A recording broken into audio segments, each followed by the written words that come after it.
ਆਈਏ ਅਸੀਂ ਪ੍ਰਭੂ ਦੇ ਵਚਨ ਦੇ ਵਿੱਚੋਂ ਵੇਖਾਂਗੇ ਯਸ਼ਾਇਆ ਨਬੀ ਦੀ ਕਿਤਾਬ ਦੇ ਵਿੱਚੋਂ ਉਸ ਦਾ 9 ਅਧਿਆਇਆ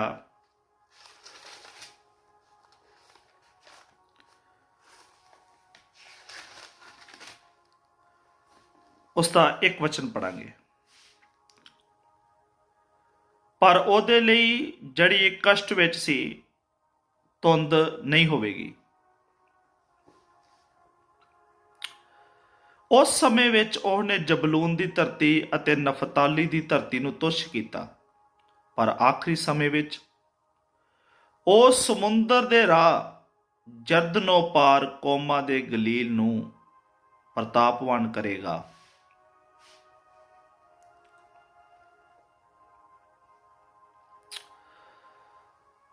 ਪ੍ਰਭੂ ਦੇ ਵਚਨ ਦੇ ਵਿੱਚੋਂ ਅਸੀਂ ਇੱਥੇ ਵੇਖਦੇ ਹਾਂ ਇੱਕ ਇਹੋ ਜਿਹੀ ਧਰਤੀ ਦੇ ਬਾਰੇ, ਇੱਕ ਇਹੋ ਜਿਹੇ ਲੋਕਾਂ ਦੇ ਬਾਰੇ ਅਸੀਂ ਵੇਖਦੇ ਹਾਂ ਜਿਹੜੇ ਜਿਸ ਧਰਤੀ ਦੇ ਵਿੱਚ ਉਹ ਰਹਿ ਰਹੇ ਸਨ, ਉਹ ਜਿਹੜੀ ਧਰਤੀ ਆ ਉਹ ਕਸ਼ਟ ਨਾਲ ਭਰੀ ਹੋਈ। ਇੱਥੋਂ ਦੇ ਲੋਕ ਜਿਹੜੇ ਨੇ ਉਹ ਜਬਲੂਨ ਅਤੇ ਨਫਤਾਲੀ ਦੇ ਲੋਕ ਸਨ।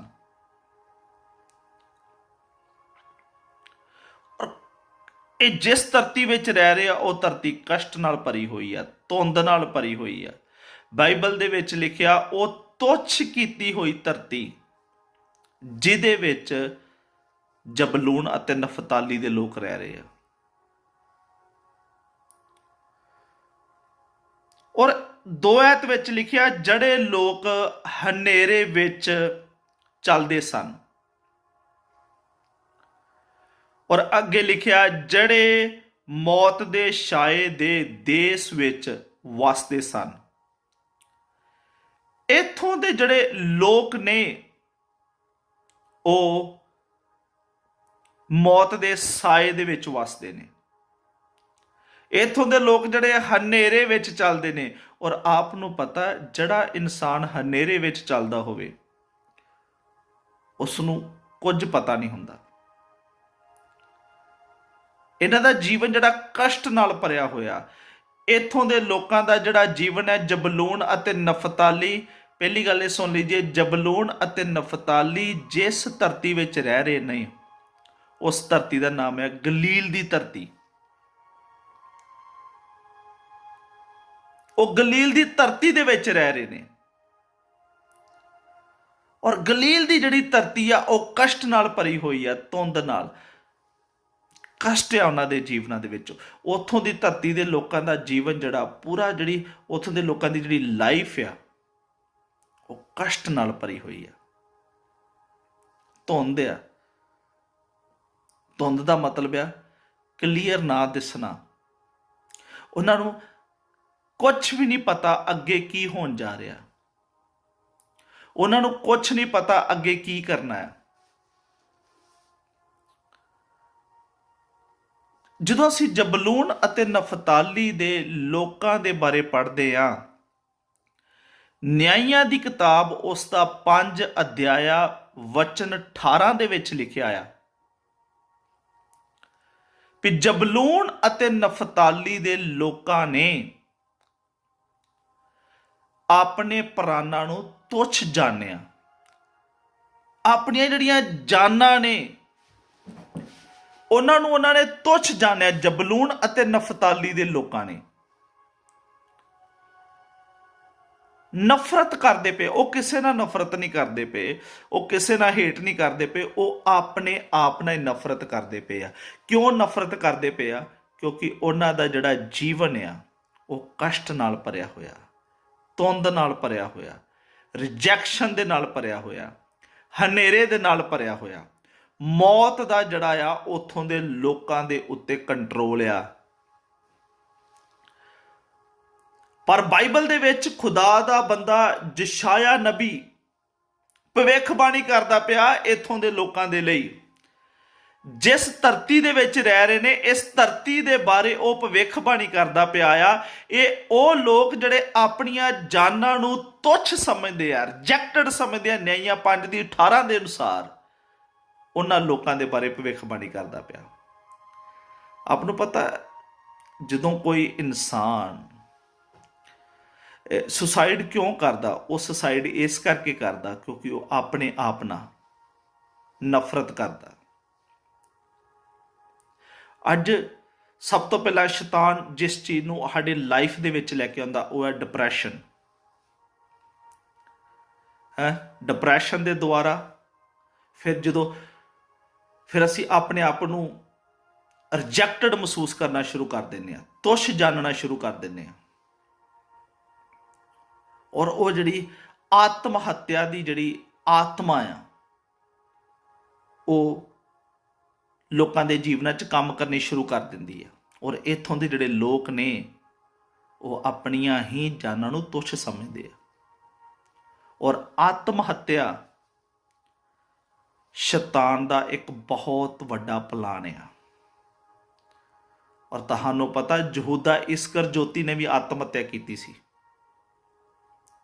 ਕਿਉਂਕਿ ਬਾਈਬਲ ਦੇ ਵਿੱਚ ਲਿਖਿਆ ਸ਼ੈਤਾਨ ਉਹਦੇ ਅੰਦਰ ਸਮਾਇਆ।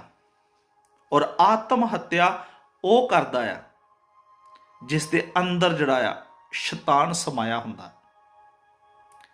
ਔਰ ਪਰਮੇਸ਼ਰ ਦੇ ਲੋਕ ਹੋਣ ਦੇ ਨਾਤੇ ਸਾਡੇ ਮੂੰਹ ਦੇ ਵਿੱਚੋਂ ਇਹ ਕਦੇ ਵੀ ਸ਼ਬਦ ਨਹੀਂ ਨਿਕਲਣਾ ਚਾਹੀਦਾ ਆਤਮ ਹੱਤਿਆ ਦਾ। ਸਾਡੀ ਲਾਈਫ 'ਚ ਕਿੰਨੀਆਂ ਵੀ ਸਮੱਸਿਆ, ਕਿੰਨੀਆਂ ਵੀ ਉਲਝਣਾਂ ਆ ਜਾਣ, ਪਰ ਸਾਨੂੰ ਆਪਣੇ ਪਰਮੇਸ਼ਰ ਦੀ ਵੇਟ ਕਰਨੀ ਆ, ਉਡੀਕ ਕਰਨੀ ਆ। ਕਿਉਂਕਿ ਬਾਈਬਲ ਦੇ ਵਿੱਚ ਲਿਖਿਆ ਯਹੋਵਾ ਨੂੰ ਉਡੀਕਣ ਵਾਲੇ ਨਵੇਂ ਸਿਰਿਓਂ ਬਲ ਪਾਉਂਦੇ ਨੇ। ਦੋ ਚੀਜ਼ਾਂ ਨੇ ਜਿਹੜੀਆਂ ਸਾਨੂੰ ਬਲਵੰਤ ਕਰਦੀਆਂ ਨੇ ਵਿਸ਼ਵਾਸੀ ਨੂੰ। ਹਾਂ, ਬਹੁਤ ਸਾਰੀਆਂ ਨੇ, ਪਰ ਮੈਂ ਦੋ ਗੱਲਾਂ ਬੋਲਾਂਗਾ। ਪਰਮੇਸ਼ਰ ਨੂੰ ਉਡੀਕਣਾ, ਉਸਦੇ ਸਮੇਂ ਨੂੰ ਉਡੀਕਣਾ, ਉਸ ਦੀ ਵੇਟ ਕਰਦੇ ਰਹਿਣਾ। ਔਰ ਜਿਹੜਾ ਉਸ ਦੀ ਵੇਟ ਕਰਦਾ, ਜਿਹੜਾ ਉਸ ਦੀ ਉਡੀਕ ਕਰਦਾ ਹੈ, ਉਹ ਨਵੇਂ ਸਿਰਿਓਂ ਤਾਕਤ ਪਾਉਂਦਾ ਹੈ। ਔਰ ਦੂਸਰਾ ਜਿਹੜਾ ਪਵਿੱਤਰ ਆਤਮਾ 'ਚ ਪ੍ਰਾਰਥਨਾ ਕਰਦਾ। ਔਰ ਜਦੋਂ ਅਸੀਂ ਪਵਿੱਤਰ ਆਤਮਾ 'ਚ ਪ੍ਰਾਰਥਨਾ ਕਰਦੇ ਹਾਂ, ਹੋਲੀ ਸਪਿਰਿਟ ਦੇ ਵਿੱਚ ਪ੍ਰਾਰਥਨਾ ਕਰਦੇ ਹਾਂ, ਅਸੀਂ ਬਲਵੰਤ ਹੁੰਦੇ ਹਾਂ, ਤਾਕਤਵਾਰ ਹੁੰਦੇ ਹਾਂ। ਔਰ ਇੱਥੋਂ ਦੇ ਜਿਹੜੇ ਲੋਕ ਨੇ ਉਹਨਾਂ ਦੇ ਬਾਰੇ ਯਸ਼ਾਇਆ ਨਬੀ ਭਵਿੱਖਬਾਣੀ ਕਰਦਾ ਪਿਆ ਆ ਵੀ ਆਖਰੀ ਸਮੇਂ ਦੇ ਵਿੱਚ ਆਖਰੀ ਸਮੇਂ ਵਿੱਚ ਉਹ ਸਮੁੰਦਰ ਦੇ ਰਾਜ ਜਰਦਨੋਂ ਪਾਰ ਕੌਮਾਂ ਦੇ ਗਲੀਲ ਨੂੰ ਪ੍ਰਤਾਪਵਾਨ ਕਰੇਗਾ। ਪ੍ਰਤਾਪਵਾਨ ਦਾ ਮਤਲਬ ਹੈ ਵਡਿਆਈ ਦੇਵੇਗਾ। ਇਹੋ ਧਰਤੀ ਜ਼ਬੂਲੂਨ ਅਤੇ ਨਫਤਾਲੀ ਜਿਸ ਧਰਤੀ ਦੇ ਵਿੱਚ ਰਹਿੰਦੇ ਨੇ, ਉਹ ਗਲੀਲ ਦੀ ਜਿਹੜੀ ਧਰਤੀ ਆ, ਇਸੇ ਧਰਤੀ ਨੂੰ ਪਰਮੇਸ਼ਰ ਇੱਕ ਦਿਨ ਪ੍ਰਤਾਪਵਾਨ ਕਰਨ ਜਾ ਰਿਹਾ ਹੈ, ਵਡਿਆਈ ਦੇਣ ਜਾ ਰਿਹਾ ਹੈ, ਮਹਿਮਾ ਦੇਣ ਜਾ ਰਿਹਾ ਹੈ। ਇਹੋ ਹੀ ਲੋਕ ਜਿਹੜੇ ਕਸ਼ਟ, ਧੁੰਦ, ਹਨੇਰੇ, ਮੌਤ ਦੇ ਛਾਏ ਦੇ ਵਿੱਚ, ਰਿਜੈਕਸ਼ਨ ਦੇ ਵਿੱਚ ਆ, ਆਪਣੇ ਆਪ ਨਾਲ, ਆਪਣੀਆਂ ਜਾਨਾਂ ਨਾਲ ਜਿਹੜੇ ਨਫ਼ਰਤ ਕਰਦੇ ਨੇ। ਔਰ ਯਸ਼ਾਇਆ ਨਬੀ ਕਹਿ ਰਿਹਾ ਇੱਕ ਦਿਨ ਇਹੋ ਜਿਹਾ ਟਾਈਮ ਆਵੇਗਾ ਵੀ ਇਸੇ ਧਰਤੀ ਨੂੰ ਪਰਮੇਸ਼ਰ ਪ੍ਰਤਾਪਵਾਨ ਕਰੇਗਾ। ਹਾਲੇਲੂਇਆ। ਤੁਸੀਂ ਪਰਮੇਸ਼ਰ ਦੀ ਨਜ਼ਰਾਂ ਚੋਂ ਦੂਰ ਨਹੀਂ ਜੋ। ਇੱਥੇ ਦੇ ਲੋਕ ਸੋਚਦੇ ਆ ਅਸੀਂ ਹਮੇਸ਼ਾ ਦੇ ਲਈ ਇੱਦਾਂ ਹੀ ਰਵਾਂਗੇ। ਪਰ ਕੀ ਹੋਇਆ ਜਦੋਂ ਯਸ਼ਾਇਆ ਨਬੀ ਨੇ 700 ਸਾਲ ਪਹਿਲਾਂ ਯਸ਼ਾਇਆ ਨਬੀ ਨੇ ਭਵਿੱਖਬਾਣੀ ਕੀਤੀ। ਕੀ ਹੋਇਆ ਜਦੋਂ ਅਸੀਂ ਪ੍ਰਭੂ ਦੇ ਵਚਨ ਦੇ ਵਿੱਚੋਂ ਪੜ੍ਹਦੇ ਹਾਂ, ਲੂਕਾ ਦੀ ਕਿਤਾਬ ਉਸ ਦਾ 1:26 ਵਿੱਚੋਂ ਪੜ੍ਹਦੇ ਹਾਂ, ਉੱਥੇ ਲਿਖਿਆ 6ਵੇਂ ਮਹੀਨੇ ਜਬਰਾਏਲ ਦੂਤ ਪਰਮੇਸ਼ਰ ਦੀ ਵੱਲੋਂ ਲੂਕਾ ਦੀ ਕਿਤਾਬ 1:26 ਦੇ ਵਿੱਚ ਲਿਖਿਆ ਆ, ਖੁਦਾ ਦੇ ਵਚਨ ਦੇ ਵਿੱਚ ਲਿਖਿਆ ਆ,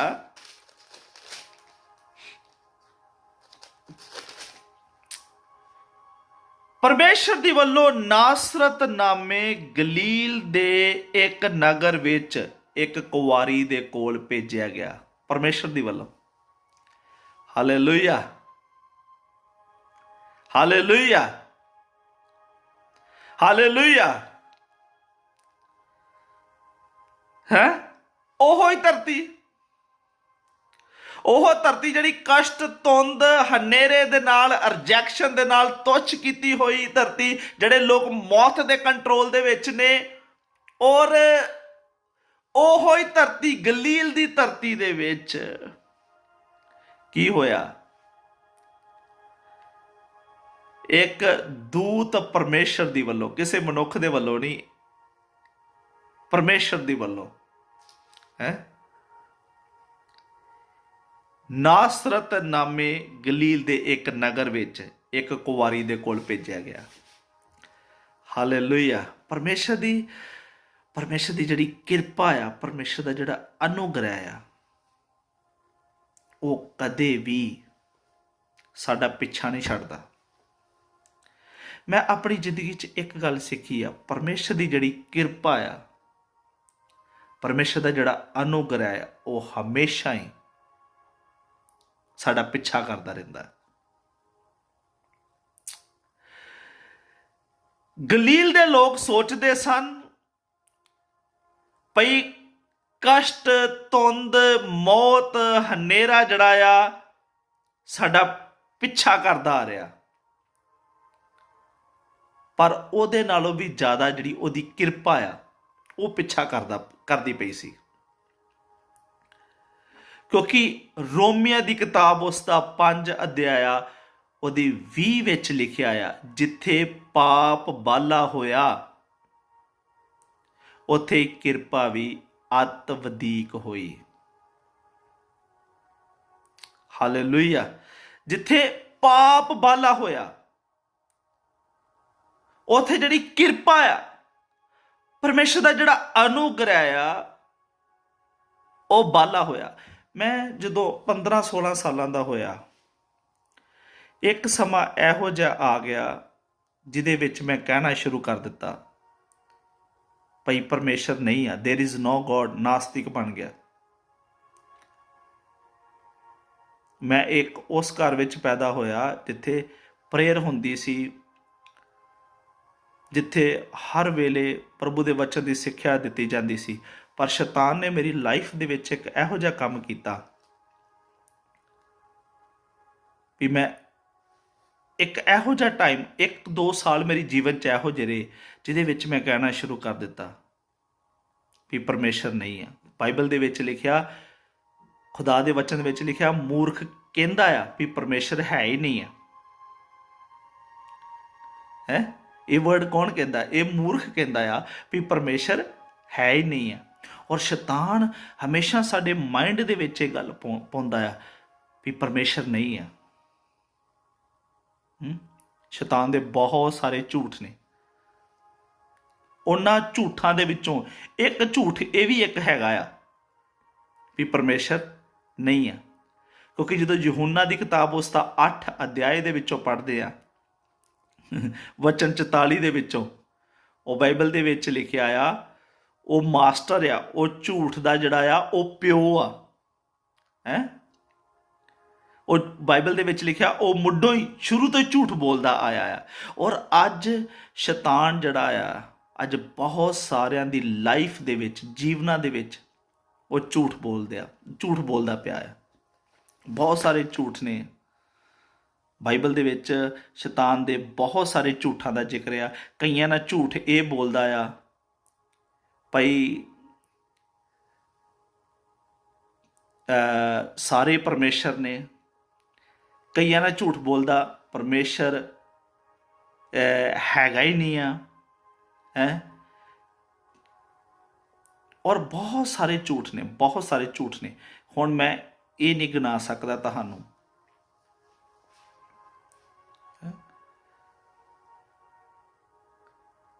ਪਰ ਬਾਈਬਲ ਦੇ ਵਿੱਚ ਲਿਖਿਆ, ਜਿੱਥੇ ਪਾਪ ਬਾਲਾ ਹੋਇਆ ਉੱਥੇ ਕਿਰਪਾ ਵੀ ਅਤ ਵਧੀਕ ਹੋਈ।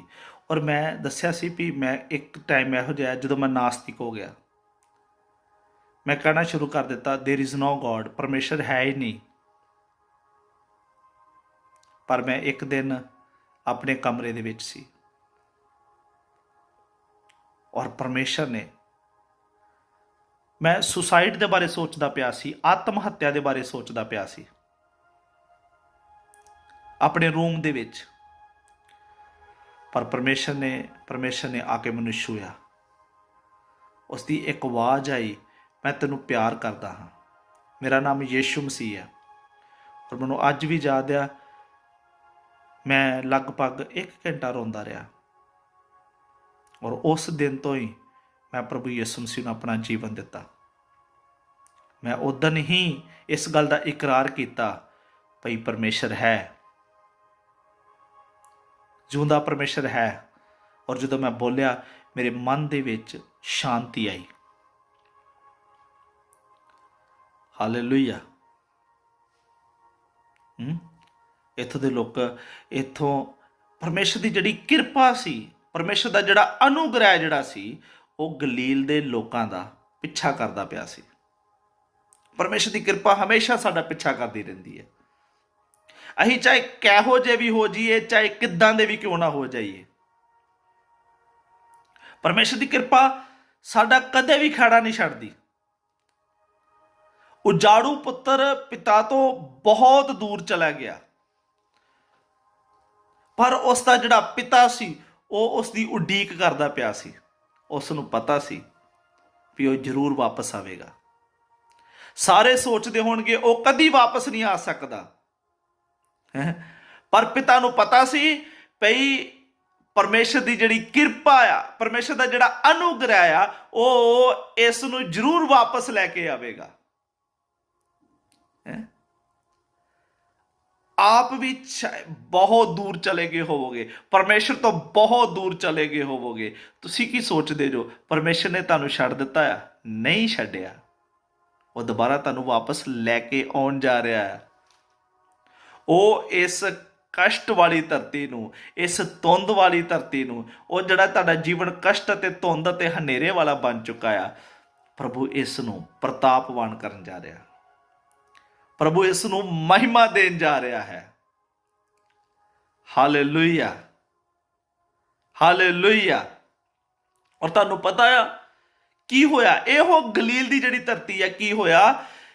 ਸਭ ਤੋਂ ਪਹਿਲਾਂ ਜਦੋਂ ਪ੍ਰਭੂ ਯਿਸੂ ਮਸੀਹ ਨੇ ਮੱਤੀ 4:17 ਦੇ ਵਿੱਚ ਪ੍ਰਚਾਰ ਕੀਤਾ, ਤੋਬਾ ਕਰੋ ਕਿਉਂ ਜੋ ਸਵਰਗ ਦਾ ਰਾਜ ਨੇੜੇ ਆ। ਔਰ ਮੱਤੀ 4:23 ਵਿੱਚ ਸਭ ਤੋਂ ਪਹਿਲਾਂ ਜਿਹੜੀ ਵਚਨ ਦੀ ਜਿਹੜੀ ਸੇਵਕਾਈ ਆ, ਉਹ ਵੀ ਗਲੀਲ ਦੇ ਵਿੱਚ ਕਰਨੀ ਸ਼ੁਰੂ ਕੀਤੀ। ਹਾਲੇਲੂਇਆ। ਪਰਮੇਸ਼ਰ ਨੇ, ਪ੍ਰਭੂ ਯਿਸੂ ਮਸੀਹ ਨੇ ਜਿਹੜੀ ਸੇਵਕਾਈ ਆ, ਉਹ ਕਿਸੇ ਹੋਰ ਜਗ੍ਹਾ ਤੋਂ ਨਹੀਂ ਸ਼ੁਰੂ ਕੀਤੀ, ਸਭ ਤੋਂ ਪਹਿਲਾਂ ਗਲੀਲ। ਕਿਉਂਕਿ ਸ਼ੈਤਾਨ ਨੇ ਸਭ ਤੋਂ ਜ਼ਿਆਦਾ ਜਿਹੜਾ ਕੰਮ ਜਿਹੜਾ ਸੀ ਉਹ ਗਲੀਲ ਦੇ ਲੋਕਾਂ ਵਿੱਚ ਕੀਤਾ। ਸਭ ਤੋਂ ਜ਼ਿਆਦਾ ਜਿਹੜਾ ਸ਼ੈਤਾਨ ਨੇ ਜਿਹੜੀ ਨਿਰਾਸ਼ਾ ਔਰ ਸ਼ੈਤਾਨ ਨੇ ਜਿਹੜੇ ਕੰਮ ਸਨ ਆਪਣੇ, ਉਹ ਗਲੀਲ ਦੇ ਲੋਕਾਂ ਵਿੱਚ ਕੀਤੇ। ਔਰ ਬਾਈਬਲ ਦੇ ਵਿੱਚ ਲਿਖਿਆ, ਪਰਮੇਸ਼ਰ ਦਾ ਪੁੱਤਰ ਪ੍ਰਭੂ ਯਿਸੂ ਮਸੀਹ ਇਸੇ ਲਈ ਪ੍ਰਗਟ ਹੋਇਆ ਵੀ ਉਹ ਸ਼ੈਤਾਨ ਦੇ ਕੰਮਾਂ ਨੂੰ ਨਾਸ਼ ਕਰੇ। ਹਾਲੇਲੂਇਆ। ਪਰਮੇਸ਼ਰ ਦਾ ਪੁੱਤਰ ਯਿਸੂ ਮਸੀਹ ਇਸੇ ਲਈ ਪ੍ਰਗਟ ਹੋਇਆ ਭਈ ਉਹ ਸ਼ੈਤਾਨ ਦੇ ਕੰਮਾਂ ਨੂੰ ਨਾਸ਼ ਕਰੇ। ਪਰਮੇਸ਼ਰ ਦਾ ਪੁੱਤਰ ਇਸੇ ਲਈ ਆਇਆ, ਉਹ ਇਸੇ ਲਈ ਆਇਆ ਤਾਂ ਜੋ ਉਹ ਗਲੀਲ ਦੇ ਵਿੱਚ ਜਿਹੜੇ ਸ਼ੈਤਾਨ ਨੇ ਕੰਮ ਕੀਤੇ ਹੋਏ ਸਨ, ਉਹਨਾਂ ਨੂੰ ਨਾਸ਼ ਕਰੇ। ਔਰ ਤੁਹਾਨੂੰ ਪਤਾ, ਜਿੱਦਣ ਪ੍ਰਭੂ ਯਿਸੂ ਮਸੀਹ ਸਿਰਫ ਗਲੀਲ ਦੇ ਵਿੱਚ ਇਹ ਸਭ ਤੋਂ ਪਹਿਲਾਂ ਮੈਸੇਜ ਨਹੀਂ ਮਿਲਿਆ। ਜਿਹੜੀ ਮਰੀਅਮ ਸੀ ਉਹ ਗਲੀਲ ਦੀ ਰਹਿਣ ਵਾਲੀ ਸੀ, ਉੱਥੇ ਹੀ ਉਹਨੂੰ ਮੈਸੇਜ ਮਿਲਿਆ ਸੀ, ਸੁਨਾਮ ਮਿਲਿਆ ਸੀ ਕਿ ਤੂੰ ਇੱਕ ਪੁੱਤਰ ਨੂੰ ਜਨਮ ਦੇਂਗੀ। ਉਹ ਗਲੀਲ ਦੀ ਰਹਿਣ ਵਾਲੀ ਸੀ, ਉਹ ਕਿਸੇ ਹੋਰ ਦੇਸ਼ ਨੂੰ ਨਹੀਂ ਪ੍ਰਭੂ ਨੇ ਕਿਹਾ, ਕਿਉਂਕਿ ਪ੍ਰਭੂ ਨੂੰ ਪਤਾ ਸੀ ਵੀ ਇੱਥੋਂ ਦੇ ਲੋਕਾਂ ਨੇ ਹੀ ਸਭ ਤੋਂ ਜ਼ਿਆਦਾ ਦੁੱਖ ਜਿਹੜਾ ਚੱਲਿਆ ਹੈ, ਇੱਥੋਂ ਦੇ ਲੋਕਾਂ ਦੇ ਜੀਵਨਾਂ ਸਭ ਤੋਂ ਜ਼ਿਆਦਾ ਸ਼ੈਤਾਨ ਨੇ ਕੰਮ ਕੀਤਾ ਆ। ਫਿਰ ਪ੍ਰਭੂ ਨੇ ਸੇਵਕਾਈ ਵੀ ਜਿਹੜੀ ਆ ਉਹ ਗਲੀਲ ਤੋਂ ਹੀ ਸ਼ੁਰੂ ਕੀਤੀ, ਮੱਤੀ 4 ਦੇ ਵਿੱਚੋਂ। और फिर सुनिए, जब प्रभु यीशु मसीह ने सेवा की, मर गए, दबे गए, तीसरे दिन मुर्दिਆਂ ਦੇ ਵਿੱਚੋਂ ਜੀ ਉੱਠੇ और उस तो बाद प्रभु जो स्वर्ग दे विच उठाए गए सन।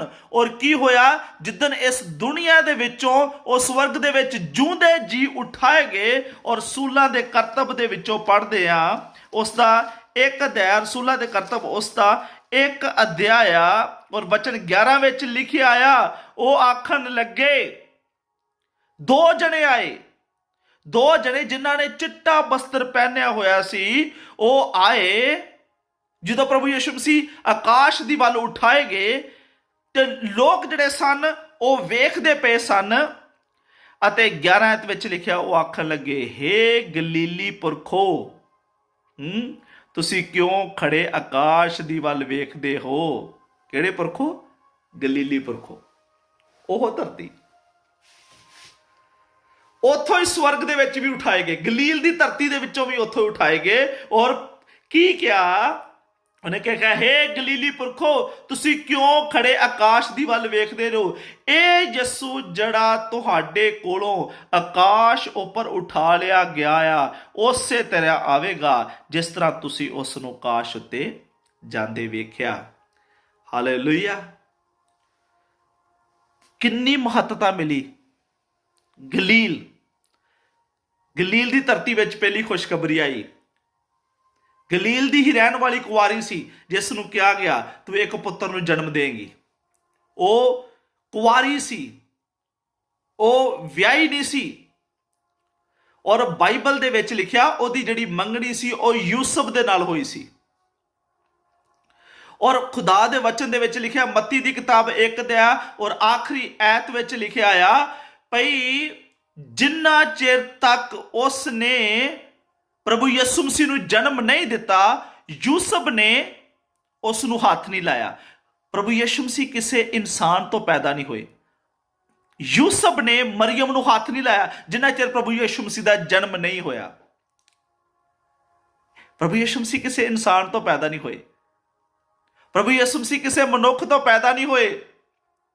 ਬਾਈਬਲ ਦੇ ਵਿੱਚ ਲਿਖਿਆ ਆ, ਯਹੂਨਾ 1:14 ਵਿੱਚ ਲਿਖਿਆ, ਸ਼ਬਦ ਦੇਹ ਧਾਰੀ ਹੋਇਆ, ਉਹ ਕਿਰਪਾ ਅਤੇ ਸੱਚਾਈ ਨਾਲ ਭਰਪੂਰ ਹੋ ਕੇ ਸਾਡੇ ਵਿੱਚ ਉਹਨੇ ਵਾਸ ਕੀਤਾ। ਉਹ ਸ਼ਬਦ ਜਿਸ ਨੇ ਸਾਰੀ ਦੁਨੀਆ ਨੂੰ ਬਣਾਇਆ, ਉਹ ਸ਼ਬਦ ਜਿਹੜਾ ਆ ਉਹ ਦੇਹ ਧਾਰੀ ਹੋ ਗਿਆ। ਉਹ ਪਰਮੇਸ਼ਰ ਜਿਸ ਨੇ ਸਾਰੀ ਦੁਨੀਆ ਨੂੰ ਬਣਾਇਆ, ਉਹ ਇੱਕ ਕੁਆਰੀ ਦੀ ਕੁੱਖ ਦੇ ਵਿੱਚ ਉਸਨੇ ਜਨਮ ਲਿਆ। ਸ਼ਬਦ ਦੇਹ ਧਾਰੀ ਹੋਇਆ, ਸਰੀਰ ਦਾ ਰੂਪ ਧਾਰਿਆ, ਮਨੁੱਖਾਂ ਦੀ ਸ਼ਕਲ ਦੇ ਵਿੱਚ ਉਹ ਪ੍ਰਭੂ ਪੈਦਾ ਹੋਇਆ। ਪ੍ਰਭੂ ਯਿਸੂ ਮਸੀਹ ਕਿਸੇ ਇਨਸਾਨ ਤੋਂ ਪੈਦਾ ਨਹੀਂ ਹੋਏ। ਪ੍ਰਭੂ ਯਿਸੂ ਮਸੀਹ ਕਿਸੇ ਮਨੁੱਖ ਤੋਂ ਨਹੀਂ ਪੈਦਾ ਹੋਏ।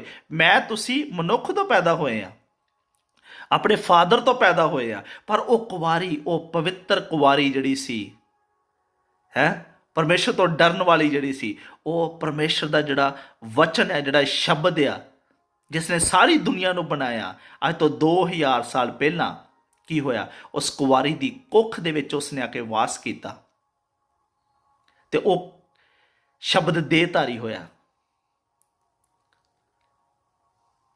ਹਾਲੇਲੂਇਆ।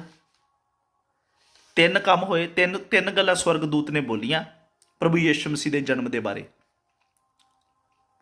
ਪਹਿਲੀ ਗੱਲ, ਸਵਰਗਦੂਤ ਨੇ ਮਰੀਮ ਨੂੰ ਕਿਹਾ ਉਹ ਪਵਿੱਤਰ ਹੋਵੇਗਾ। ਕਿਉਂ ਪਵਿੱਤਰ ਹੋਵੇਗਾ? ਕਿਉਂਕਿ ਉਹ ਕਿਸੇ ਮਨੁੱਖ ਤੋਂ ਨਹੀਂ ਪੈਦਾ ਹੋਵੇਗਾ, ਉਹ ਪਵਿੱਤਰ ਹੋਵੇਗਾ। ਹਾਲੇਲੂਇਆ। ਉਹ ਪਵਿੱਤਰ ਹੋਵੇਗਾ। ਜ਼ਬੂਰ 33 ਦੀ 20 ਅਤੇ 21 ਐਤ ਵਿੱਚ ਲਿਖਿਆ ਆ, ਸਾਡਾ ਮਨ ਸਾਡੇ ਪਰਮੇਸ਼ਰ ਵਿੱਚ ਆਨੰਦ ਹੋਵੇਗਾ, ਕਿਉਂ ਜੋ ਅਸਾਂ ਉਹਦੇ ਪਵਿੱਤਰ ਨਾਮ ਉੱਤੇ ਭਰੋਸਾ ਰੱਖਿਆ ਆ।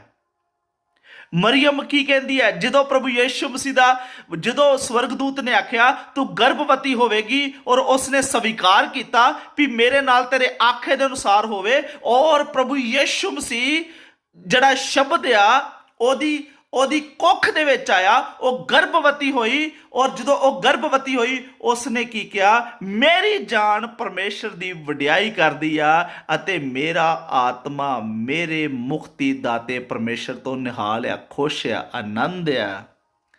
ਹਾਲੇਲੂਇਆ। ਯਿਸੂ ਨਾਮ ਜਿਹੜਾ ਆ ਉਹ ਪਵਿੱਤਰ ਨਾਮ ਹੈ। ਹੈ। ਯਿਸੂ ਨਾਮ ਪਵਿੱਤਰ ਨਾਮ ਆ।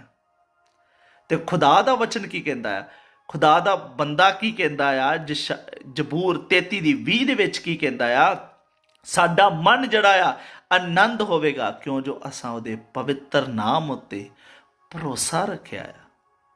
ਅੱਜ ਜਿਹੜੇ ਉਹਦੇ ਪਵਿੱਤਰ ਨਾਮ ਉੱਤੇ ਭਰੋਸਾ ਰੱਖਦੇ ਆ, ਯਿਸੂ ਨਾਮ ਜਿਹੜਾ ਪਵਿੱਤਰ ਨਾਮ ਆ। ਯਿਸੂ ਨਾਮ ਕਿਸੇ ਧਰਮ, ਕਿਸੇ ਜਾਤੀ, ਕਿਸੇ ਮਜ਼ਹਬ ਦਾ ਨਾਮ ਨਹੀਂ ਆ, ਇਹ ਸਵਰਗੋਂ ਦਿੱਤਾ ਗਿਆ ਹੈ। ਔਰ ਦੂਸਰੀ ਗੱਲ ਸਵਰਗਦੂਤ ਨੇ ਬੋਲੀ, ਯੂਸਫ ਨੂੰ ਬੋਲੀ, ਮੱਤੀ 1 ਦੀ 21 ਦੇ ਵਿੱਚ ਉਸਨੇ ਕਿਹਾ ਭਈ ਉਹ ਇੱਕ ਪੁੱਤਰ ਨੂੰ ਜਨਮ ਦੇਵੇਗੀ। ਤੇਰੀ ਜਿਹੜੀ ਮੰਗੇਤਰ ਆ ਜਿਹਦਾ ਨਾਮ ਮਰੀਅਮ ਆ, ਉਹ ਇੱਕ ਪੁੱਤਰ ਨੂੰ ਜਨਮ ਦੇਵੇਗੀ, ਤੂੰ ਉਹਦਾ ਨਾਮ ਯਿਸੂ ਰੱਖੀ, ਉਹ ਆਪਣਿਆਂ ਲੋਕਾਂ ਨੂੰ ਉਹਨਾਂ ਦੇ ਪਾਪਾਂ ਤੋਂ ਬਚਾਵੇਗਾ। ਹੈ, ਉਹ ਪਵਿੱਤਰ ਹੋਵੇਗਾ, ਸਵਰਗਦੂਤ ਨੇ ਬੋਲਿਆ। ਔਰ ਦੂਸਰੀ ਗੱਲ, ਉਹ ਆਪਣਿਆਂ ਲੋਕਾਂ ਨੂੰ ਉਹਨਾਂ ਦੇ ਪਾਪਾਂ ਤੋਂ ਬਚਾਵੇਗਾ। ਮਰਕਸ ਯਿਸੂ ਮਸੀਹ ਇਸੇ ਲਈ ਇਸ ਦੁਨੀਆ 'ਚ ਆਇਆ ਵੀ ਉਹ ਪਾਪਾਂ ਤੋਂ ਬਚਾਉਣ ਦੇ ਲਈ, ਪਾਪਾਂ ਨੂੰ ਮਾਫ ਕਰਨ ਦੇ ਲਈ। ਮਰਕਸ ਦੀ ਕਿਤਾਬ ਉਸ ਦਾ 2 ਅਧਿਆਏ ਦੇ ਵਿੱਚ ਪ੍ਰਭੂ ਯਿਸੂ ਮਸੀਹ ਨੇ ਕਿਹਾ, ਹੇ ਪੁੱਤਰ ਤੇਰੇ ਪਾਪ ਮਾਫ ਹੋਏ। ਮਰਕਸ ਦੀ ਕਿਤਾਬ 2 ਅਧਿਆਇਆ ਉਹਦੀ 10 ਵਿੱਚ ਐਤ ਵਿੱਚ ਲਿਖਿਆ, ਪ੍ਰਭੂ ਯਿਸੂ ਮਸੀਹ ਨੇ ਆਖਿਆ, ਇਸ ਲਈ ਤੁਸੀਂ ਜਾਣੋ, ਤੁਸੀਂ ਸਭੇ ਜਾਣੋ ਵੀ ਪਰਮੇਸ਼ਰ ਦੇ ਪੁੱਤਰ ਨੂੰ ਪਾਪ ਮਾਫ ਕਰਨ ਦਾ ਅਧਿਕਾਰ ਆ। ਪਹਿਲਾ ਯਹੂਨਾ 2 ਦੇ ਵਿੱਚ ਲਿਖਿਆ, ਹੇ ਬਾਲਕੋ ਤੁਹਾਡੇ ਪਾਪ ਉਹਦੇ ਨਾਮ ਦੇ ਕਾਰਨ ਜਿਹੜੇ ਆ ਮਾਫ ਕੀਤੇ ਹੋਏ ਨੇ। ਹਾਲੇਲੂਇਆ। ਯਿਸੂ ਨਾਮ ਜਿਹੜਾ ਆ ਉਹ ਪਾਪਾਂ ਨੂੰ ਮਾਫ ਕਰਨ ਵਾਲਾ ਨਾਮ ਆ। ਪਾਪਾਂ ਦੀ ਜਿਹੜੀ ਮਾਫੀ ਹੈ ਯਿਸੂ ਦੇ ਨਾਮ ਦੇ ਵਿੱਚ ਆ। ਔਰ ਤੀਸਰੀ ਗੱਲ ਜੋ ਸਵਰਗ ਦੂਤਾਂ ਨੇ ਬੋਲੀ, ਉਹ ਸੀ ਲੂਕਾ ਦੀ ਕਿਤਾਬ ਦੇ ਵਿੱਚ, ਉਹ ਜਿਹੜੇ ਚੜਵਾਏ ਜਿਹੜੇ ਸੀ, ਉਹ ਜਿਹੜੇ ਇੱਜੜ ਦੀ ਰਾਖੀ ਕਰਦੇ ਪਏ ਸੀ, ਉਹਨਾਂ ਨੂੰ ਇੱਕ ਗੱਲ ਬੋਲੀ ਵੀ ਅੱਜ ਤੁਹਾਡੇ ਲਈ ਇੱਕ ਮੁਕਤੀ ਦਾਤਾ ਦਾਊਦ ਦੇ ਨਗਰ ਵਿੱਚ, ਅੱਜ ਤੁਹਾਡੇ ਲਈ ਇੱਕ ਮੁਕਤੀ ਦਾਤਾ ਪੈਦਾ ਹੋਇਆ, ਜਿਹੜਾ ਮਸੀਹ ਪ੍ਰਭੂ ਹੈ। ਕੌਣ? ਮੁਕਤੀ ਦਾਤਾ। ਕਿੰਨੇ? ਇੱਕ ਹੀ ਮੁਕਤੀ ਦਾਤਾ। ਔਰ ਬਾਈਬਲ ਦੇ ਵਿੱਚ ਲਿਖਿਆ, ਰਸੂਲਾਂ ਦੇ ਕਰਤਬ ਉਸਤਾ 4 ਉਹਦੀ 12 ਵਿੱਚ ਲਿਖਿਆ ਆ, ਕਿਸੇ ਦੂਜੇ ਨਾਮ ਤੋਂ ਮੁਕਤੀ ਨਹੀਂ ਆ, ਕਿਉਂਕਿ ਕਾਸ਼ ਦੇ ਹੇਠਾਂ ਮਨੁੱਖਾਂ ਦੇ ਵਿੱਚ ਕੋਈ ਵੀ ਦੂਸਰਾ ਨਾਮ ਨਹੀਂ ਆ ਜਿਸ ਤੋਂ ਅਸੀਂ ਬਚਾਏ ਜਾਵਾਂਗੇ। ਸਿਰਫ ਇੱਕੋ ਹੀ ਨਾਮ ਆ ਜੋ ਮੁਕਤੀ ਦੇ ਸਕਦਾ। ਯਿਸੂ ਨਾਮ ਕਿਉਂ ਮੁਕਤੀ ਦੇ ਸਕਦਾ? ਕਿਉਂਕਿ ਪ੍ਰਭੂ ਯਿਸੂ ਮਸੀਹ ਕਿਸੇ ਇਨਸਾਨ ਤੋਂ ਪੈਦਾ ਨਹੀਂ ਹੋਏ। ਉਹ ਸ਼ਬਦ ਜਿਸ ਨੇ ਸਾਰੀ ਦੁਨੀਆ ਨੂੰ ਬਣਾਇਆ। ਯਹੂਨਾ 1 ਦੀ 14 ਵਿੱਚ ਬਾਈਬਲ ਬਿਆਨ ਕਰਦੀ ਹੈ, ਖੁਦਾ ਦਾ ਵਚਨ ਬਿਆਨ ਕਰਦਾ ਵੀ ਉਹ ਸ਼ਬਦ ਦੇਹਧਾਰੀ ਹੋਇਆ। ਹਾਲੇਲੂਇਆ। ਤੁਸੀਂ ਵੇਖ ਸਕਦੇ ਗੋਡ ਦਾ ਪਲਾਨ, ਪਰਮੇਸ਼ਰ ਦੀ ਕਿਰਪਾ ਵੇਖ ਸਕਦੇ ਜੋ। ਜਬਲੂਨ ਅਤੇ ਨਫਤਾਲੀ ਦੇ ਲੋਕਾਂ ਦੇ ਜੀਵਨਾਂ ਦੇ ਵਿੱਚ ਪਰਮੇਸ਼ਰ ਦੀ ਯੋਜਨਾ ਵੇਖ ਸਕਦੇ ਜੋ। ਅੱਜ ਵੀ ਸਾਡਾ ਵੀ ਜੀਵਨ ਸ਼ਾਇਦ ਭਾਵੇਂ ਜਬਲੂਨ ਅਤੇ ਨਫਤਾਲੀ ਅਤੇ ਗਲੀਲ ਵਾਲਾ ਹੋਵੇਗਾ, ਪਰ ਇੱਕ ਗੱਲ ਚੇਤਾ ਰੱਖੀਏ, ਪਰਮੇਸ਼ਰ ਦੀ ਜਿਹੜਾ ਅਨੁਗ੍ਰਹਿ ਆ, ਪਰਮੇਸ਼ਰ ਦੀ ਜਿਹੜੀ ਕਿਰਪਾ ਆ, ਉਹ ਸਾਡਾ ਪਿੱਛਾ ਕਰਦੀ ਪਈ ਹੈ। ਪਰਮੇਸ਼ਰ ਸਾਡੇ ਜੀਵਨ ਇੱਕ ਦਿਨ ਪ੍ਰਤਾਪਵਾਨ ਕਰਨ ਜਾ ਰਿਹਾ, ਵਡਿਆਈ ਕਰਨ ਜਾ ਰਿਹਾ। ਔਰ ਇਹੋ ਹੀ ਜਿਹੜਾ ਜੀਵਨ ਕਸ਼ਟ ਧੁੰਦ ਹਨੇਰੇ ਵਾਲਾ, ਇਹਦੇ ਵਿੱਚ ਪ੍ਰਭੂ ਯਿਸੂ ਮਸੀਹ ਇੱਕ ਦਿਨ ਵਸਣ ਜਾ ਰਿਹਾ। ਪ੍ਰਭੂ ਦੀ ਕਿਰਪਾ ਜਿਹੜੀ ਆ ਬੜੀ ਮਹਾਨ ਆ। ਉਹ ਤੁਹਾਨੂੰ ਕਦੇ ਨਹੀਂ ਛੱਡਦਾ, ਉਹਦਾ ਪਿਆਰ ਤੁਹਾਨੂੰ ਕਦੇ ਨਹੀਂ ਛੱਡਦਾ, ਉਹਦਾ ਜਿਹੜਾ ਅਨੁਗ੍ਰਹਿ ਹਮੇਸ਼ਾ ਤੁਹਾਡੇ ਨਾਲ ਆ। ਦਾਊਦ ਜ਼ਬੂਰ 23 ਦੇ ਵਿੱਚ ਕਹਿੰਦਾ, ਆਖਰੀ ਵਚਨ ਦੇ ਵਿੱਚ ਕਹਿੰਦਾ, ਸੱਚਮੁੱਚ ਦਇਆ ਅਤੇ ਭਲਾਈ ਜਿਉਣ ਭਰ ਮੇਰਾ ਪਿੱਛਾ ਕਰਨਗੀਆਂ। ਕਦੋਂ ਤੱਕ? ਜਿਉਣ ਭਰ। 2-4 ਸਾਲ 5-10 ਸਾਲ ਦੇ ਲਈ ਨਹੀਂ, ਜਿਉਣ ਭਰ ਮੈਂ ਜਦੋਂ ਤੱਕ ਜਿਉਂਦਾ ਰਵਾਂਗਾ। ਪਰਮੇਸ਼ਰ ਦੀ ਜਿਹੜੀ ਦਇਆ ਆ, ਪਰਮੇਸ਼ਰ ਦੀ ਜਿਹੜੀ ਭਲਾਈ ਆ, ਉਹ ਮੇਰਾ ਪਿੱਛਾ ਕਰੇਗੀ। ਔਰ ਗਲੀਲ ਦੇ ਲੋਕ ਸੋਚਦੇ ਸਨ ਕਸ਼ਟ ਧੁੰਦ ਹਨੇਰਾ ਮੌਤ ਨਫ਼ਰਤ ਸੁਸਾਈਡ ਸਾਡਾ ਪਿੱਛਾ ਕਰਦੀ ਪਈ ਆ, ਪਰ ਕੌਣ ਪਿੱਛਾ? ਪਰਮੇਸ਼ਰ ਦੀ ਕਿਰਪਾ ਜਿਹੜੀ ਸੀ ਉਹ ਜਿਹੜੀ ਆ ਕਸ਼ਟ ਧੁੰਦ ਹਨੇਰੇ ਨਾਲੋਂ ਵੀ ਜ਼ਿਆਦਾ ਸਪੀਡ ਅਤੇ ਰਫ਼ਤਾਰ ਦੇ ਵਿੱਚ ਉਹਨਾਂ ਦਾ ਪਿੱਛਾ ਕਰਦੀ ਪਈ ਸੀ। ਔਰ ਮੈਨੂੰ ਵਿਸ਼ਵਾਸ ਹੈ ਅੱਜ ਦਾ ਵਚਨ ਤੁਹਾਡੇ ਲਈ ਬਲੈਸਿੰਗ ਦਾ ਕਾਰਨ ਬਣ ਜਾ ਰਿਹਾ। ਅੱਖਾਂ ਬੰਦ ਕਰਾਂਗੇ, ਪ੍ਰੇ ਕਰਾਂਗੇ। ਮੇਰੇ ਨਾਲ ਪ੍ਰੇ ਕਰੀਏ। ਪ੍ਰਭੂ ਯਿਸੂ, ਅੱਜ ਮੈਂ ਆਪਣਾ ਜੀਵਨ ਤੁਹਾਨੂੰ ਦੇਣਾ। ਪ੍ਰਭੂ ਯਿਸੂ, ਮੇਰਾ ਜੀਵਨ ਵੀ ਗਲੀਲ ਵਰਗਾ ਕਸ਼ਟ ਦੇ ਨਾਲ, ਧੁੰਦ ਹਨੇਰੇ ਨਾਲ ਭਰਿਆ ਹੋਇਆ, ਡਿਪਰੈਸ਼ਨ ਨਸ਼ਿਆਂ ਦੇ ਨਾਲ ਭਰਿਆ ਹੋਇਆ, ਇਕੱਲੇਪਨ ਨਾਲ ਭਰਿਆ ਹੋਇਆ। ਬੇਚੈਨੀ ਦੇ ਨਾਲ ਭਰਿਆ ਹੋਇਆ ਹੈ।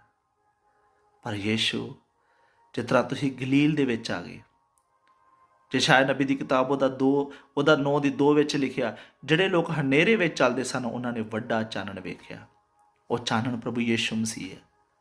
ਪ੍ਰਭੂ ਯੀਸ਼ੂ, ਅੱਜ ਮੈਂ ਆਪਣਾ ਜੀਵਨ ਤੁਹਾਨੂੰ ਦਿੰਦਾ ਹਾਂ।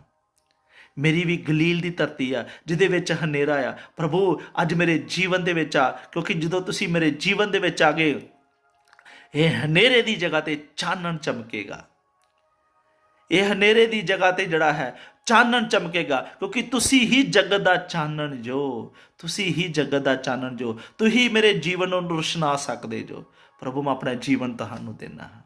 ਮੇਰੇ ਜੀਵਨ ਚਾਹੀਏ। ਯੀਸ਼ੂ ਪ੍ਰਾਰਥਨਾ ਦੇ ਨਾਲ ਮੰਗਦੇ ਹਾਂ। ਆਮੀਨ।